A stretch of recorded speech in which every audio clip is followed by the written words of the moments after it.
فرائض کے سنت طریقہ۔ اب وضو کن چیزوں سے ٹوٹ جاتا ہے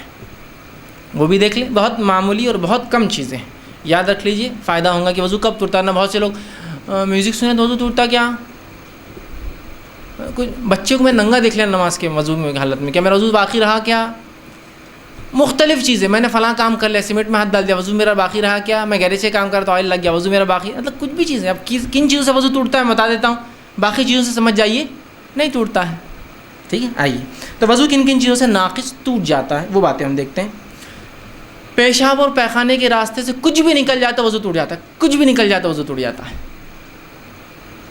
کچھ بھی، پیشاب نکل گیا، پیخان نکل گیا، منی نکل گئی، مزی نکل گئی، ودی نکل گئی، ندی نکل گئی، اس کے علاوہ ہوا خارج ہو، کچھ بھی ہوا تو وضو ٹوٹ گیا۔ اب بہت سے لوگ بولتے ہیں پیشاب پیخانہ سمجھ میں آ رہا کہ ہم دھو لیتے ہیں، لیکن ہوا خارج ہو تو کیوں ٹوٹ جاتا ہے؟ اصول ہے کوئی چیز بھی خارج ہونے سے وضو ٹوٹ جاتا ہے،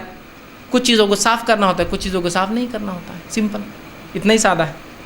تو کوئی بھی چیز نکل جائے پیشاب اور پیخانے کے راستے سے تو آپ کا وضو ٹوٹ گیا،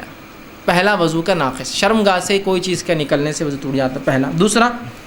لیٹ کر گہری نیند لینے سے وضو ٹوٹ جاتا ہے، یاد رکھیے، ٹھیک ہے۔ پہلی جو روایت تھی جو میں نے کہا پیشاب یا پیخانے سے وضو ٹوٹ جاتا ہے یا کوئی بھی چیز، اس کے تعلق سے صحیح بخاری کی روایت ہے، آپ صلی اللہ علیہ وسلم نے کہا لا يقبل اللہ الصلاۃ احدکم اذا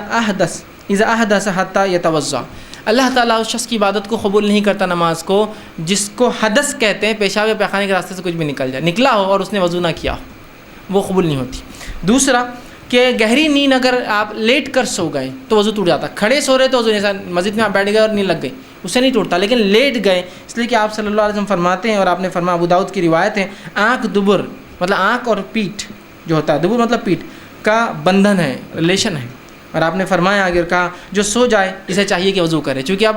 آنکھ لگ گئی اور پیٹھ آپ نے جھکا دی تو پھر آپ کو وضو کرنا پڑے گا، اس کا تعلق ہے۔ اگر آپ سیدھے بیٹھے ہیں تو دیکھیے، اگر آپ سیدھے بیٹھے ہیں اور نیند لگ گئی تو آپ کی ہوا خارج ہونے کے امکانات بالکل نہیں ہوتے ہیں۔ آپ اگر لیٹ گئے تو آپ ہو سکتا ہے کیا ہوا ہوگا آپ کو پتہ نہیں، تو نیند سے بذات خود وضو نہیں ٹوٹتا، نیند کی وجہ سے چونکہ آپ سیدھے نہیں تھے، لیٹ گئے، وضو ٹوٹ چکا ہوگا، ہو سکتا ہے، ٹھیک۔ تو دوسرا وضو ٹوٹنے کا یہ ہے۔ اسی طرح تیسرا،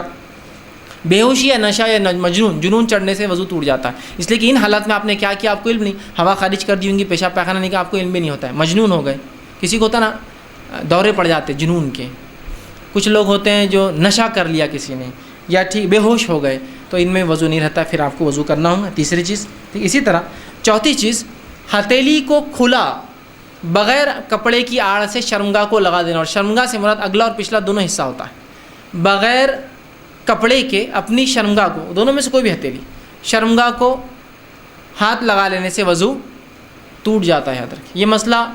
عورتوں کے لیے بھی ہے کہ بچوں کو جب وہ خود تو نہیں، بچوں کو ڈائپر بدلا رہی ہے، بچوں کو پیشاب پیخانہ کیا تو ان کا وضو ٹوٹ جائے گا، اس لیے کہ اگر ان کی شرمگاہ کو ہاتھ لگاتی ہے تو ٹوٹ جائے گا۔ احتیاط کرنا ہے تو گلاؤز پہن کے کرے پھر، تاکہ وضو باقی رہے، لیکن اگر ہاتھ سیدھے لگائیں گی شرمگاہ اپنی یا کسی اور کی شرمگاہ کو ہاتھ لگنے سے، ہتھیلی کھلا، لیکن کپڑے پہ سے نہیں، کپڑے پہ سے لگنے سے کوئی نہیں، کھلا نیوڈ جس کو کہیں گے، کچھ بھی اس پہ لگا ہوا نہیں اور لگ گیا سیدھے تو آپ کا وضو ٹوٹ جاتا ہے ہتھیلی کے لگنے سے، اس لیے کہ یہ سنن ترمذی کی روایت ہے، جو اپنی شرمگاہ کو بغیر کسی کپڑے وغیرہ کے ہاتھ لگائے وہ نیا وضو کرے، بغیر نماز آپ نے فرمایا نہ پڑھے۔ یہ تھی چوتھی چیز۔ پانچویں چیز جو ہوں گی وضو کے ٹوٹنے وہ ہے کہ اونٹ کا گوشت کھا لینا۔ آپ صلی اللہ علیہ وسلم نے کچھ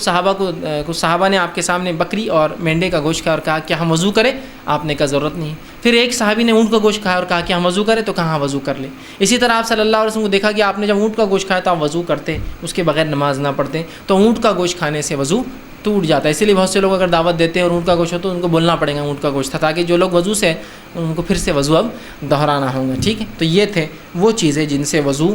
ٹوٹ جاتا ہے، بس اتنی ہی۔